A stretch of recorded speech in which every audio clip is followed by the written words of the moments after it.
We welcome you into another episode of Inside Boxing Live. I am Dan Canobio. He is Chris Algieri. And today on this show, we're going to take a historical look back at one of the biggest fights in boxing history, both at the box office, both with the live gate, and the significance, what it meant for the sport, and how it's still having ramifications today. I'm talking about Oscar De La Hoya versus Floyd Mayweather. Went down in May of 2007.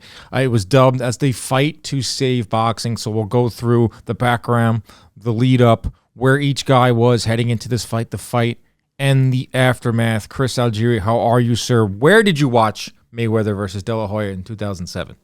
Where I watched every fight back in those days on my couch in my parents' house. And that's where we always watch fight. We did fight parties all through high school and into college. Anytime there was a big fight on, everybody came over to my place and we watched it. So I've wanted to do this type of show for a long time. This one I picked because I had saw something on YouTube about it, and I popped it on, and I was like, wow. Like, I couldn't believe a lot of things. I couldn't believe Larry Merchant just straight up did not like Floyd Mayweather, and I was like, my ears were straight, like, listening in a lot more. And, of course, it's just one of the most significant fights, and it also is a fight that even today, like Floyd and Oscar still are feuding as promoters. We see Canelo, one of Oscar's fighters, fight Floyd. We've seen Ryan versus Tank, which had both guys in there too. Like, their fingerprints are still on the sport of boxing.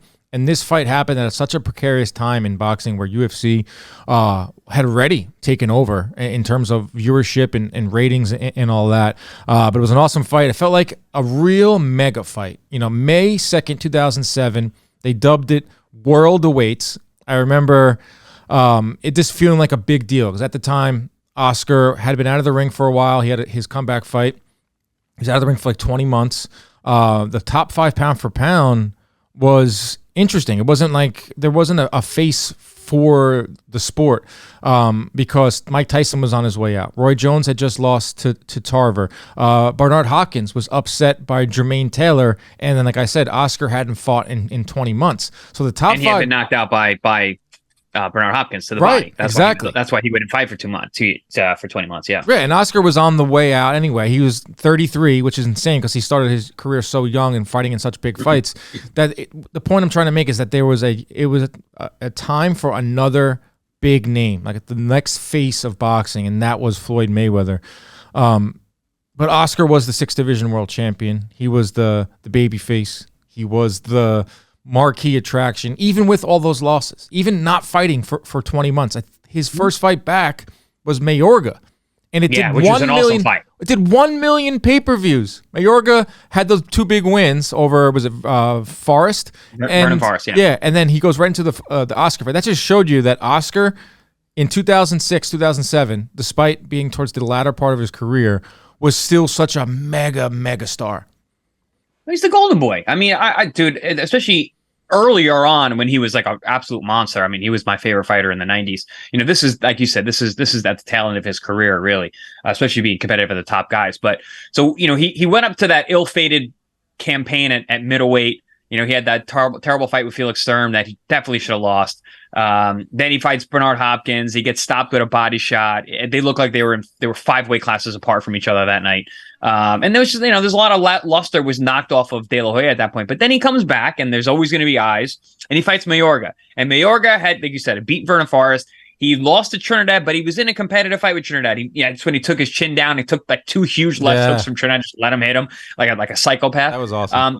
But the way De La Hoya beat Mayorga was so impressive. I mean, that knockdown was so nasty. It was vintage De La Hoya, and so it made everyone think like, oh man, this guy's back. And that led into, you know, what was going to be the Floyd Mayweather fight.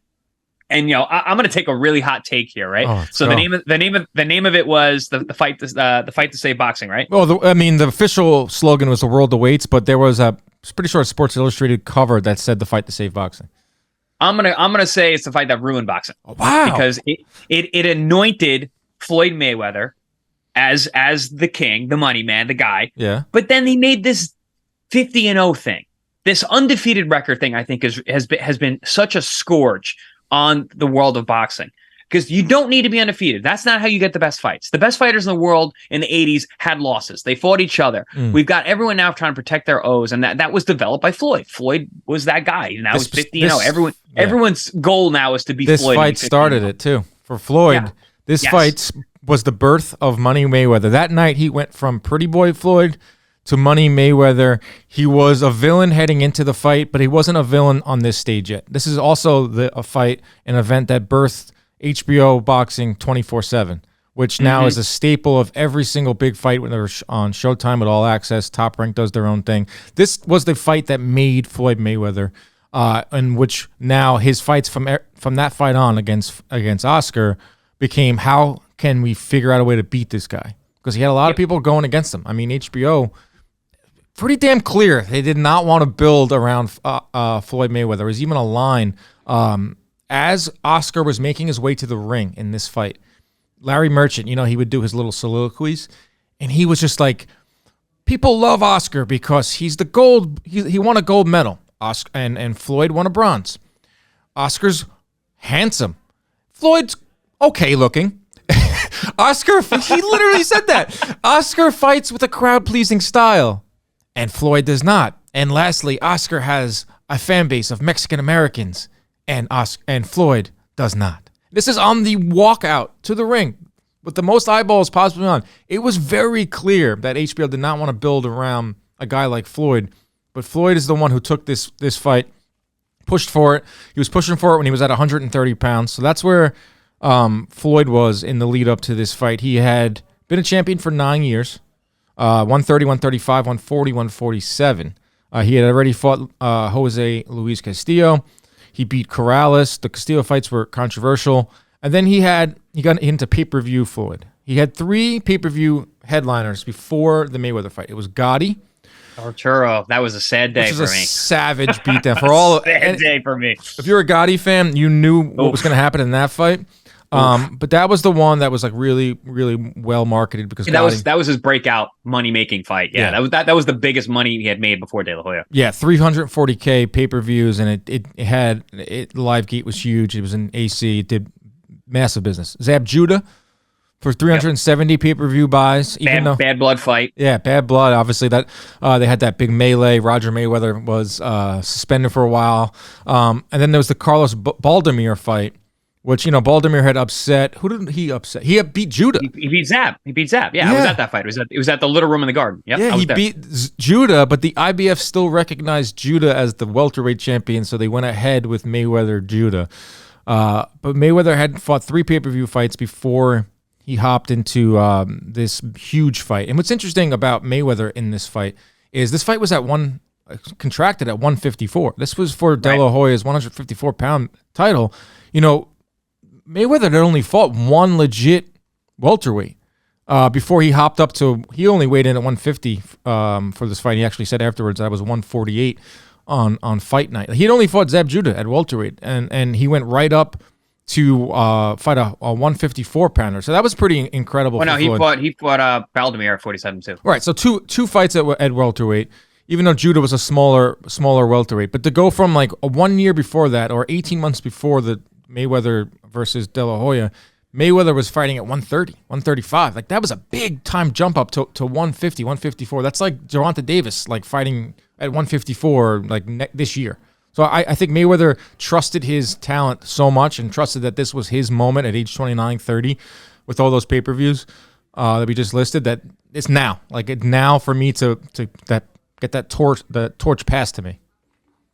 Yeah, no, like I said, this is what anointed Floyd Mayweather as the next moneymaker star. And it was the crossing of, basically, here's the crown, I'm the golden boy, now you're the moneymaker now, and then obviously we've got Canelo now. So it's like we're getting, at least they're fighting each other, which is cool, that we're getting to see the crown get passed to a guy you're literally stepping over.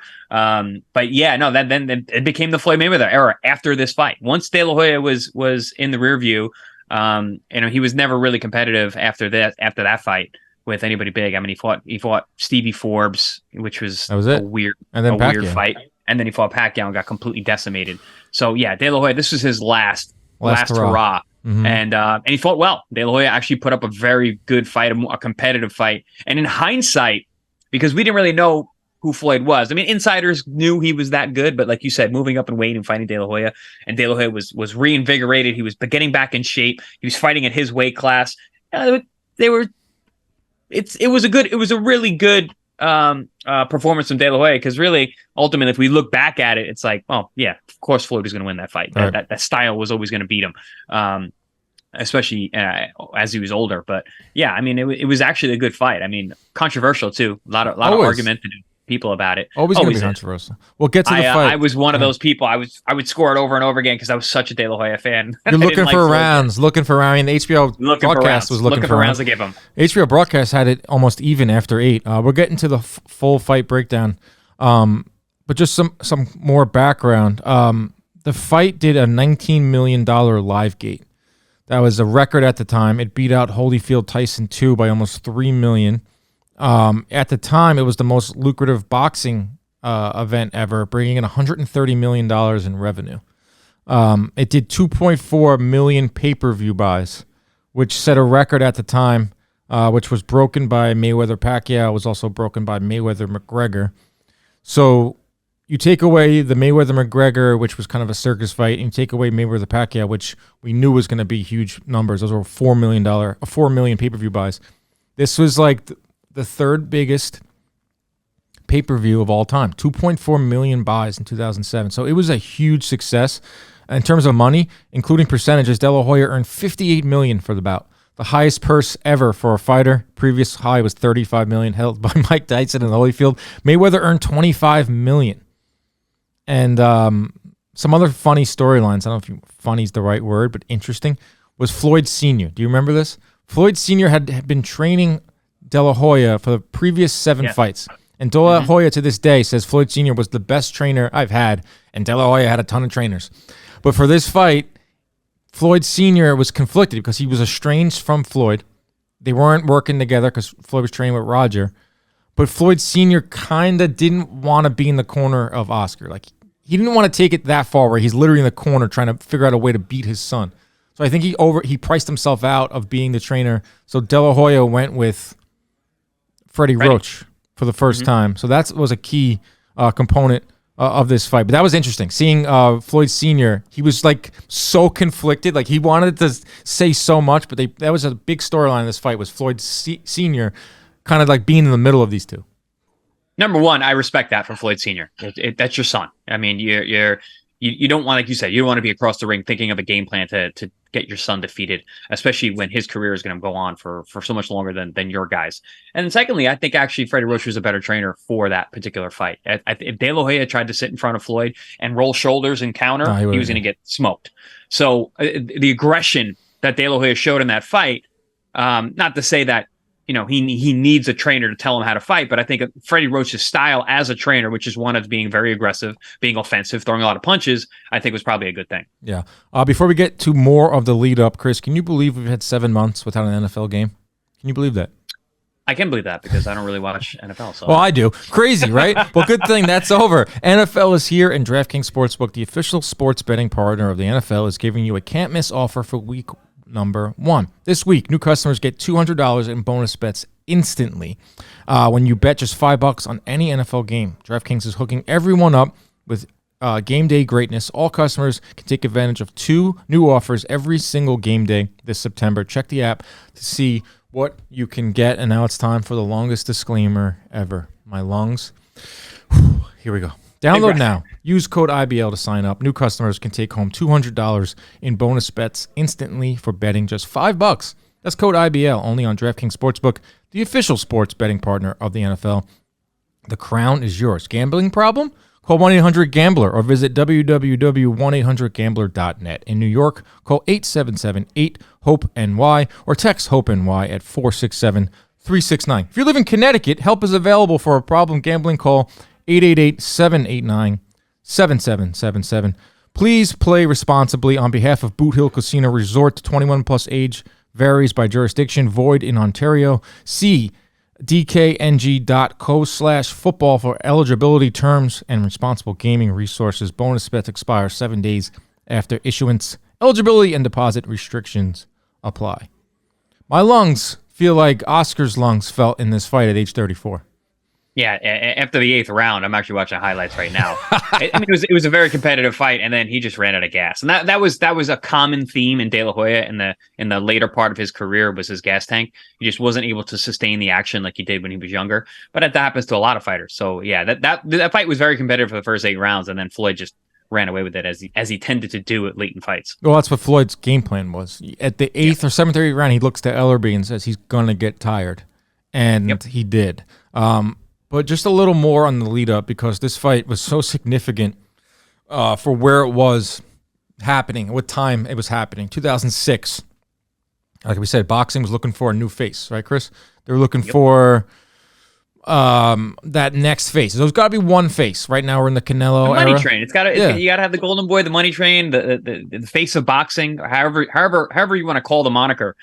This was that changing the guard type fight. Right, and Oscar was 34. Like I said, Jones done, or not done, but knocked out. Hopkins knocked out. Tyson way towards the end. Mayweather was sitting around 5 pound for pound when all those guys lost. So after he beat Judah, he became unified welterweight, and he moved up to number 2. And there was still like some questions about Floyd. How far can he go? There were questions, unfortunately, about can his fan base, the urban fan base, can they be support a money-making type of fighter? Because with Oscar, it's the Mexican fan base, which is huge into boxing. Obviously, the answer to that was yes. Astoundingly, yes. Floyd had so many fans, and he also had a lot of people that tuned in to watch him lose, which became such a big point of his marketing campaign and brilliantly done. And that was done with HBO and 24/7. But a big part of this lead up and a big part of boxing in 2006, 2007 was the UFC. The UFC had their best year in 2006. They had $200 million in revenue that year. They were killing it. They were getting pay-per-views that were doing 400,000 buys, 500,000 buys. Boxing was not doing anywhere close to that.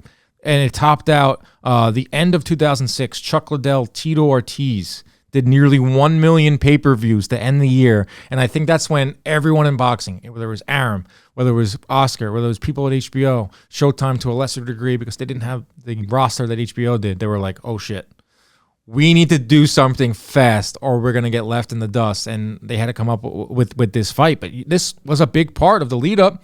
And they even talked about it on the fight, at the end of the fight. Like Lampley went on this whole rant about how no matter what happens in mixed martial arts, you will never see what we just saw in that ring, that hand-to-hand combat between Floyd and Oscar. And then they go to the desk, and a young Max Kellerman was like, I disagree with you, Jim. The UFC has plenty of great athletes, and they can hold their own inside the cage. So you saw Max having that foresight to understand what the UFC was becoming and how much of a giant it was going to be. There was this old guard of boxing, which was represented by Lampley, that were like, hold on a second. Cage fights? No, not yet. Not yet. Boxing can still be great. So that was a big part of this. And yeah, I know boxing can still be great. It is great. And it's I don't think boxing is I don't think it's getting knocked out by UFC. A lot of people say that. I'm like, that's not, boxing will never die. We say that all the time. It's funny you mentioned that Tito Ortiz Chuck Liddell fight. That's still like one of the major highlights that they show all the time. Of Chuck just unloading on Tito along the road, along the cage and putting him down. But yeah, no, it was definitely. Listen, boxing needed a little fire under its ass, so to speak, and having like UFC burning behind them and making all this money, and then this kind of fight where we always tend to do that. Boxing's always like, oh, it seems like it's down and out, and then there's the redemption of, oh no, we still put on a big like this year, fight, and everyone tunes in. Yeah, this year we're having a spectacular year, even though our heavyweights are not fighting. Right. But yeah, no, I mean, we say it all the time. Boxing will never die. The money is still always going to be there. But this is one of those fights. This is, and the good thing is it was a good fight too. I mean, I enjoyed the fight. You watched it again. I liked recently. it. Yeah. I thought it was a good fight. It was a competitive fight. De La Hoya showed some brilliance, and Floyd showed how good he could be and was, and then he went on a tear after this fight. But yeah, no, I mean, this is one of those fights, and this is exactly why we're covering it the way we are, because this is a standout epic classic in a number of ways. So let's talk about 24/7. Let's talk about 24/7. This was the first time they used it. My dad obviously started CompuBox, and HBO was our big client, and we were very close to everyone at HBO. They would come over to our backyard, play wiffle ball. I knew them very closely, and I remember them saying, we're rolling out a new format, a new reality type of show called 24/7. And I remember thinking at the time, this is unbelievable. It was unprecedented at the time. It was almost like a real time. They were shooting it on you would know, we're going to get to you actually starred in a 24/7. They would almost film it in real time, and it was getting turned around and was getting put on HBO. It was getting put on after Entourage and before Sopranos. Like, unbelievable type of coverage for fights that obviously worked because it did 2.4 million buys, and it really was the strong marketing arm of HBO. And obviously you needed Oscar, you needed Floyd. Floyd pushed it. That entire 4-episode thing was the Floyd Mayweather show. He had 50 Cent, and you just got to see a side of him that you didn't know. We kind of knew a lot about Oscar heading into that, but man, 24/7 was such a game changer. Absolutely brilliant. I work with George Jakovic now. We've got 2 Emmys from working on 24/7. And yeah, no, I was on 24/7. They came to my home. They filmed all day. It was like literally it was 24/7 every moment. It was every moment of the day. 24/7 is not just the name of They're it. like, and here is Chris Algieri sleeping. Yeah, basically getting out of bed, going for a run, everything, jumping in the pool, making food, seeing my family. It was a great experience, and the production was phenomenal. And then seeing it live after, or seeing it after. Like you said, the turnaround was crazy. How fast they went from collecting all of it, and they had so much footage, and then just like titrating that down and editing it so quickly, and the turnaround was unbelievable. Yeah, it's why one of those Emmys. It was one of the best sports documentary shows ever created. And now it's a part of every network. All Access has taken the torch, and they do a wonderful job now at Showtime. Obviously, HBO boxing doesn't exist anymore. Top Rank does their own thing. I'm pretty sure Matchroom does their own thing. It was very, very state of the art, and it's missed because I watched a few of those ending montages. If you go on YouTube right now, they have the ending montage to Hatton Mayweather. Yeah. I'm getting chills just thinking about that. Liev Schreiber narrating it. Unbelievable. His voice, man. That's ingrained in my mind. Right. And you're a boxing fan, and it's funny because I was watching Hard Knocks. Still uses him as a narrator for the Jets this year, and he showed up at a practice for the Jets. It's the first time Liev Schreiber ever went to a practice in the history of Hard Knocks, which has been on since 2001. And it made me so upset that none of the young players on the Jets knew who he was. Yeah. Yeah. We're aging out, man. We're getting old. Aaron Rodgers was like, guys, this is the voice of God. Like, this is the voice from 24/7. Like, this is like the best. And like, you had like one of the Sauce Gardner, the cornerback, was like, oh, cool. And just kept going. Cool, bro.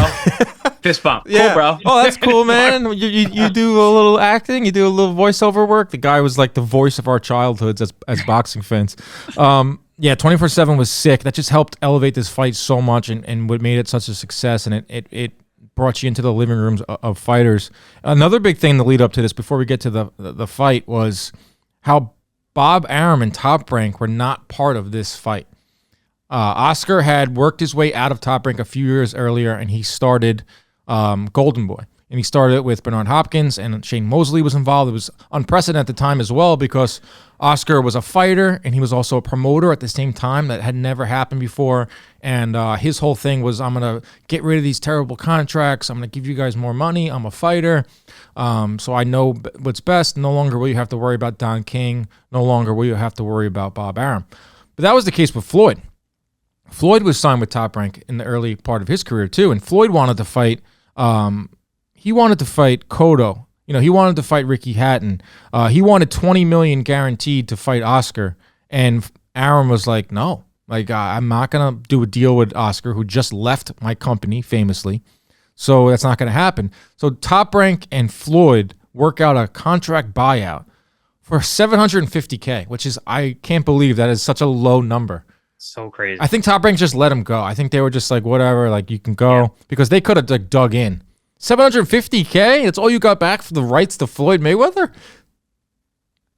That sounds like a lot of money, right? Like, you're like, oh, $750K, like whatever. Like, what a brilliant move from Floyd. Brilliant move. I mean, that guy, the moves that he made outside, the business that he did, the contracts that he worked through and constructed. I mean, well, his team. But like, man, what the foresight that they had 750 for a fighter at that time, that's a lot. But in hindsight, that's pennies, literally pennies on what this guy was able to do and how much money that Top Rank lost by letting him go for such that pittance, basically. But not that Top Rank cares or Bob cares, but still, I remember reading that because I was going through some contractual problems myself, and I was like, man, 750, because I had people asking for $1 million for my contract buyouts. I'm like, Floyd got out for less than $1 million. You want me to spend $1 million? Yeah. Oh yeah, it's so funny that's the number. Yeah, and this was the time where you started to hear Al Heyman's name more. He was a big part of Floyd's career. He's actually ringside. You can see him. He's front and center ringside. I just posted it on Twitter. People are probably wondering, why are you posting a picture of Al Heyman from a fight almost 15 years ago? Because he was front and center. He used to be front and center a lot of Floyd's fights. His first client was Vernon Forrest. He was at a lot more fights, Al Heyman, back then, when he was simply just an advisor and not, the kind of mastermind of PBC. But yeah, Floyd had some a great team behind him and great foresight.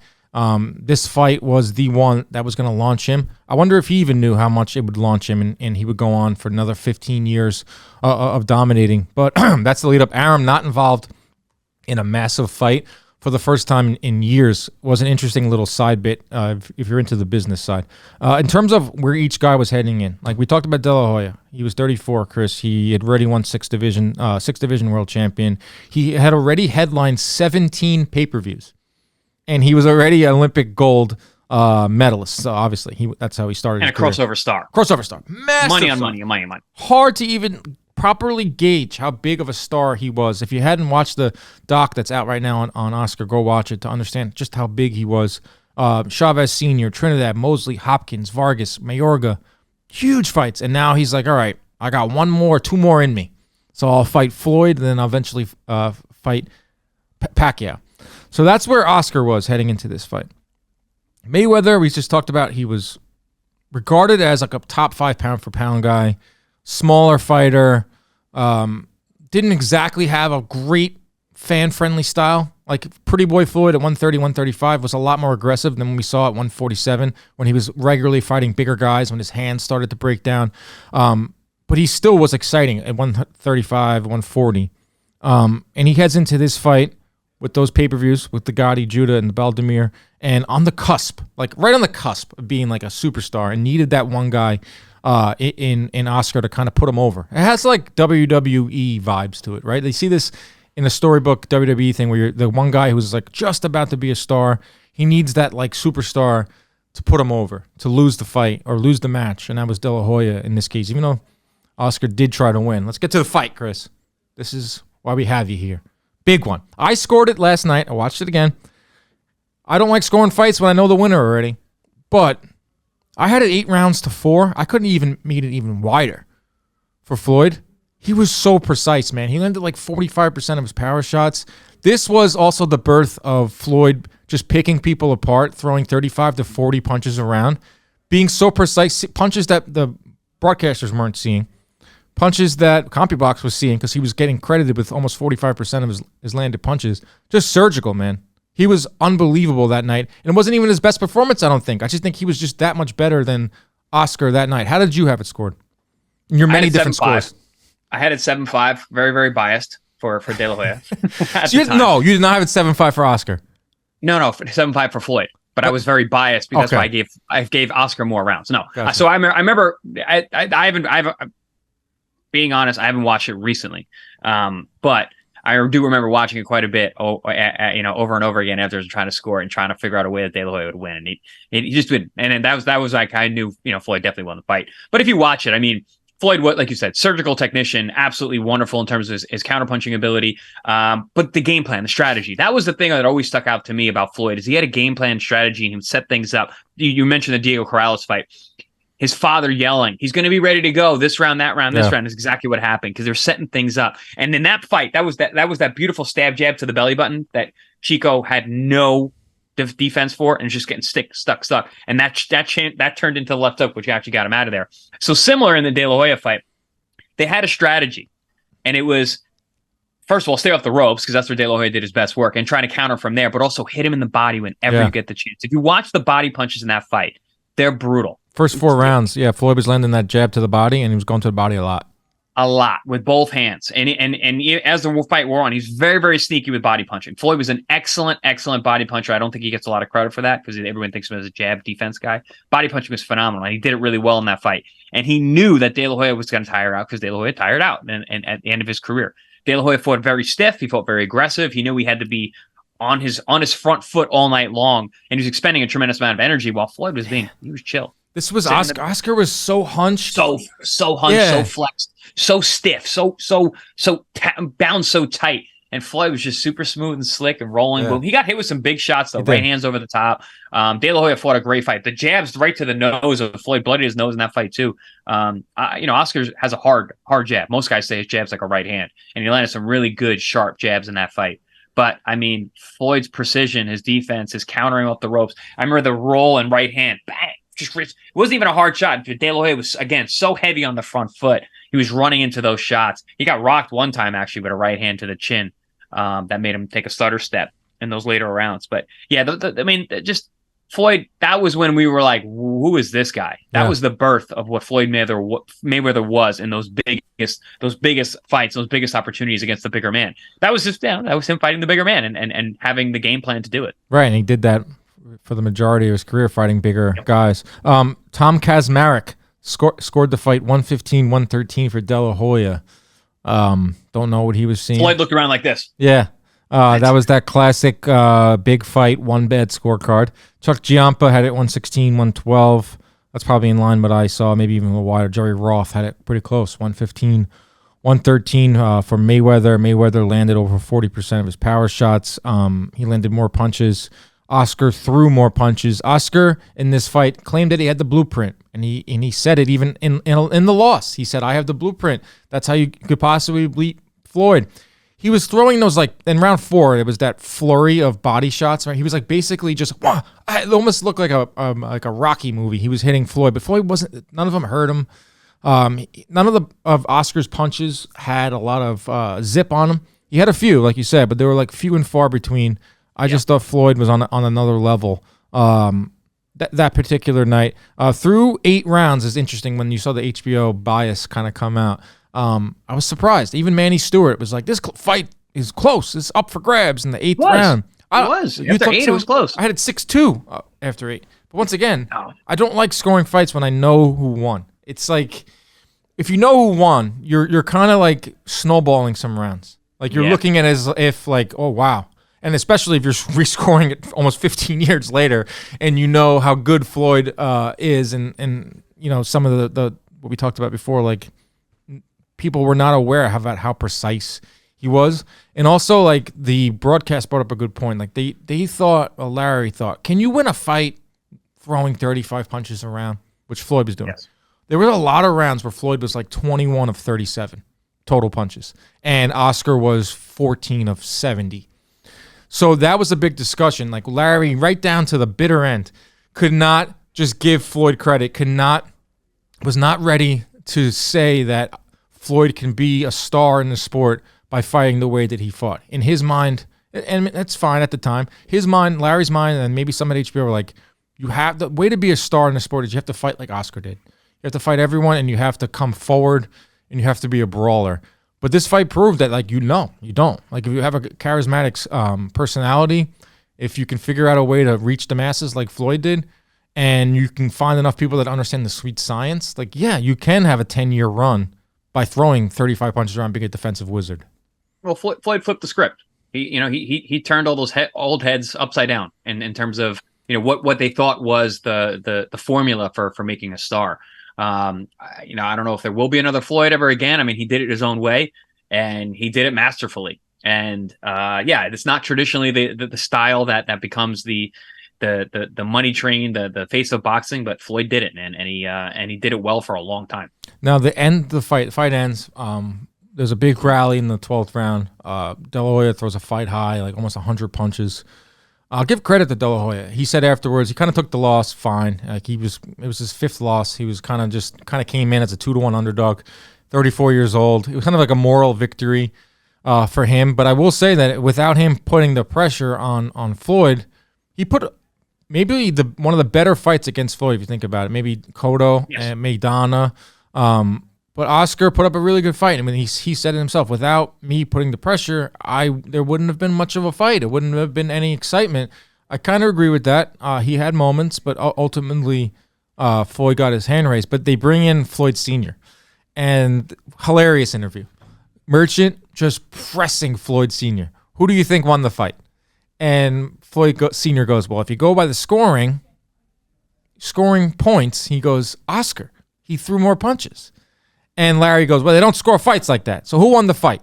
And then Floyd Sr. kind of stumbles, and he's like, if you go by the scoring, Oscar won. If you go by landed punches, my son won. And then Larry goes, all right, I'll ask you again. Oscar or Floyd? Who won? And then he forces him into saying that Oscar De La Hoya won the fight. His dad picked against him. There are a lot of parts about Larry Merchant that are like you can pick apart 15, 20 years later. He did so much good for the sport. But man, like his style of broadcasting is not around anymore. If a fight sucked, he was just like, this fight sucks. Mm-hmm. If he didn't like a certain style, he was not afraid to be like, Floyd Mayweather's style is boring and he's not going to be a star. I mean, he was proven wrong, but I do kind of miss a little bit of Larry Merchant, but also like listening back and watching this fight, I'm like, oh, I cringed a few times. Yeah, no, I had a big problem with him when I was coming up. I think being a fighter, I think most fighters did, just because of the way he spoke to certain fighters. But yeah, no, that was Floyd just trying to make sure that his meal ticket was still available. He could still make that De La Hoya money if he wanted to go back for training. Because he felt that way too. Well, if that's where you score it, what, like the amateurs? No, he lost the fight. Yeah, so round, and then they go back to Jim Limp, and he goes, as you can see, Floyd Sr. still painfully conflicted between the two fighters, even after the fight is over. It was a hilarious moment. Only the type of moments you can only get in boxing and live TV. The aftermath now, Chris. We're now so far removed from this fight. Happened in 2007. But these two names, Floyd and Oscar, are still so much a part of boxing. Like, both guys haven't fought in a meaningful fight in almost a decade. For Oscar, for Floyd, his last fight was Conor McGregor, but before that, Berto, 2015. We're closing in on almost 8 years since Floyd's last meaningful fight. For Oscar, it was 2009, but they're still a big part of the sport, whether it's exhibitions or it's there now as promoters. You know, Oscar's got Golden Boy. He got it back for a while. He was promoting Floyd.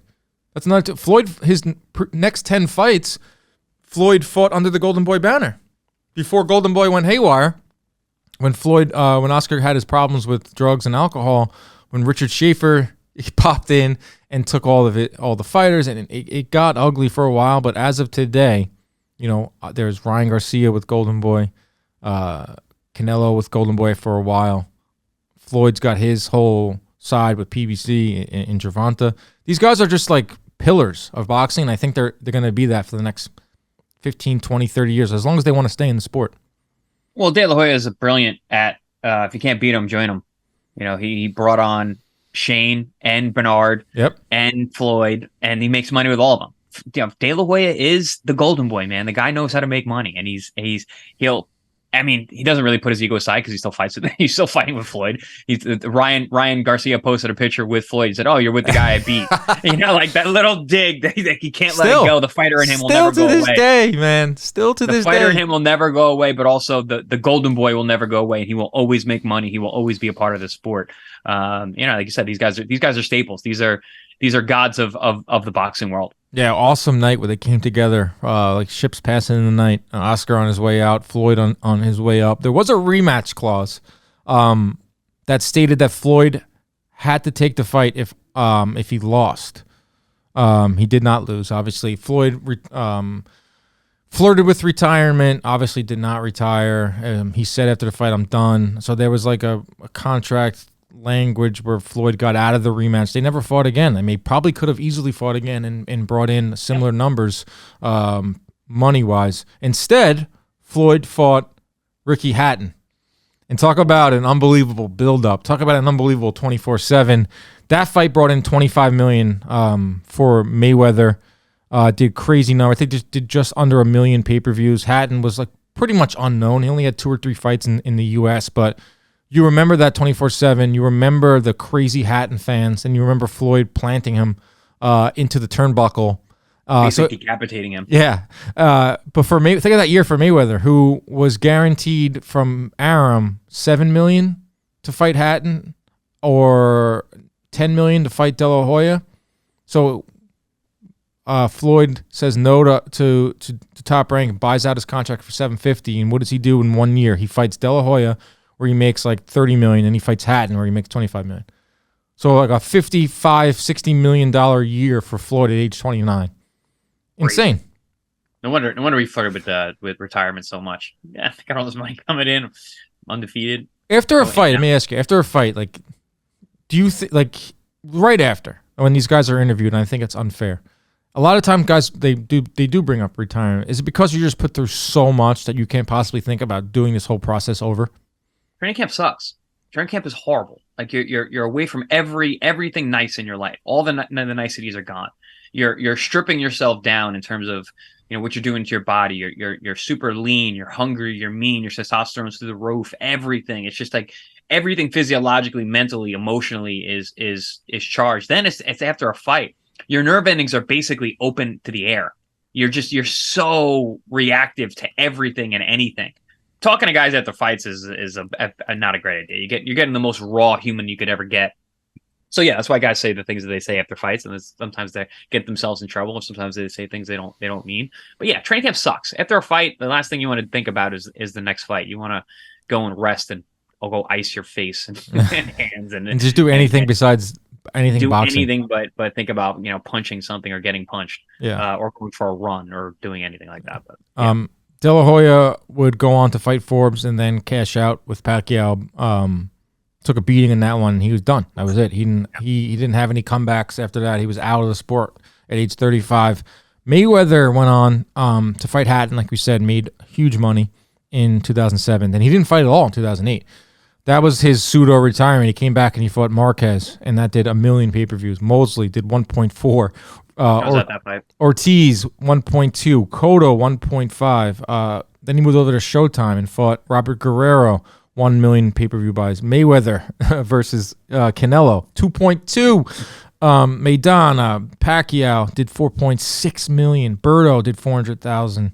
McGregor did 4.3 million buys, and then he has now gone into the exhibition route and all that nonsense. But this is the fight. This is the fight that launched Mayweather to superstardom, as I just illustrated, with all those $1 million purses and $1 million pay-per-view buys.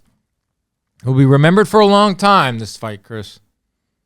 What do you think? Yeah, which is why we're here talking about it. It's going to live even longer now that we're covering it. It's really going to be this living for a long time. I hope I hope you guys enjoyed this format. It's something we've wanted to do for a long time. I think people will enjoy it. There's so many more fights out there for us to take a look back on. Like, I feel like we'll refine this format. We'll make some awards, and we'll also open it up to the fans and the viewers. Like, which fight would you like us to historically look back on? Maybe add a third voice for like a panel discussion. What are your thoughts on these? We're taking you behind the curtain here. Yeah, I mean, I listen. I could talk boxing all day long, and the old stuff like this. I'm nostalgic as all hell, and I know your nickname over there is Old Man Dan, but I'm feeling old. I'm older than you, so I'm feeling old when we start talking about these old classic. 15 years ago was De La Hoya Mayweather. That's crazy. Man. The world. I remember that. I had a huge party. My dad was there. I had a huge party with all my buddies in the basement of my house out on Long Island. It was one of those fights where, like, it felt like the world stopped, and I felt like every sports fan tuned in. I was looking at the celebrity row. It was like Leonardo DiCaprio, Spider-Man, Magic, Jack Nicholson, everyone, like all the athletes at the time. So this is a big one, and we plan to do a lot more of them. Hope you enjoyed it. As always, protect yourselves at all times. Keep your hands up at all times. Stay out of those DMs unless you send us a fight that you want us to break down.